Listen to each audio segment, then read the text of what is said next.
The Cordite submachine gun is a fun gun to use. I did not expect to have this much fun from this weapon, since it has average damage, an average rate of fire, and an average mobility. It is just an average weapon overall.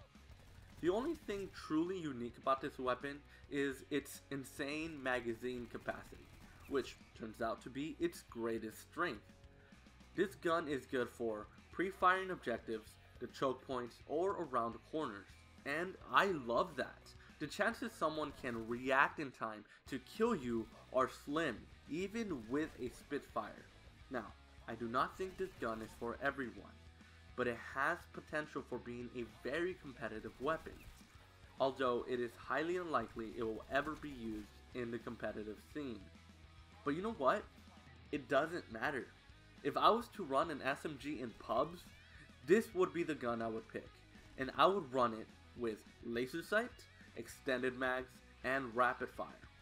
I would also use stim shot, tactical mask, gung ho or dexterity, and dead silence. Now, with this setup, you will be left with one open pick 10 slot. Use it for whatever you'd wish: a sight attachment, a secondary weapon, or an equipment slot. It just doesn't matter. Now, this is the first time I ever recommend laser sight.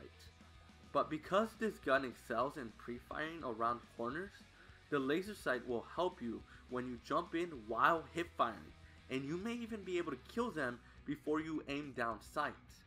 Extended mags increases your magazine size from 60 rounds to 90 rounds, which is on par with most light machine guns, meaning it just increases the pre-firing potential and helps you chain a lot more kills without even reloading. You will often be able to clear the point and hold the point for a good while before you even have to consider reloading. And rapid fire increases the rate of fire of this weapon, which in turn increases its kill potential.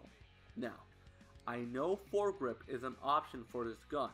However, I feel this gun has manageable recoil on its own, and you really don't want to challenge on longer ranges with this gun.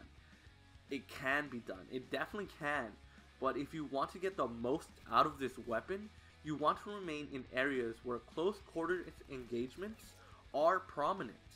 Your job with this gun is essentially to constantly flank and hold the point. Stim shot is useful since you will be challenging and flanking often. Tactical mask helps you when you are holding the point and the enemies throw annoying and pesky little equipments at you. Gung ho and dexterity both help you maneuver for flanks and challenge the points better. And dead silence is an essential pick for those sneaky little flanks you want to pull off often. Now let's talk about the Cordite's operator mod, Belt Fed. Belt Fed attaches a drum of 600 bullets to the Cordite, so you never have to reload. However, it does overheat, so you can't just go around pressing on the trigger all day long, which is a bummer if I'm gonna be honest. Now, the time it takes to heat up this gun is the same regardless of whatever attachment you attach to it. Whether you are running rapid fire or extended mags, the time it takes to overheat is the same, which is a good thing. You do not want to be punished for using rapid fire by having your Cordite overheating faster. The belt fed operator mod overheats in 4.905 seconds under consistent fire. The cooldown time is a little tricky because when the gun is cooling down, about halfway through you can fire again, but you're halfway through overheating. Therefore it takes 7.764 seconds before you can fire again, and 9.27 seconds for it to completely cool off. By comparison, an unmodded Cordite with extended mags and rapid fire take 9.273 seconds for the magazine to completely empty out under constant fire, and it takes 2.803 seconds to finish its entire reloading animation, meaning you can actually start firing sooner if you know how. Now, seeing the downsides to the belt fed operator mod makes it hard to ignore, especially considering equipping it takes 3 out of your pick 10 slots. It always comes down to this. It always comes down to the cost. Is it worth the price?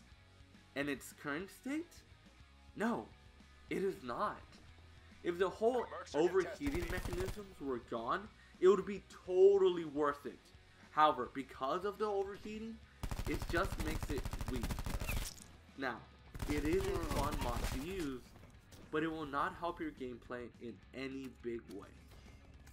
Thank you for watching, hope you enjoyed, I hope you learned something today, and if you did, go ahead and click on the like button down below, or maybe even consider subscribing for more content like this. Now if you didn't enjoy, well, you know what to do. For those of you who do, thank you for watching, and I hope to see you back here next time. Peace out.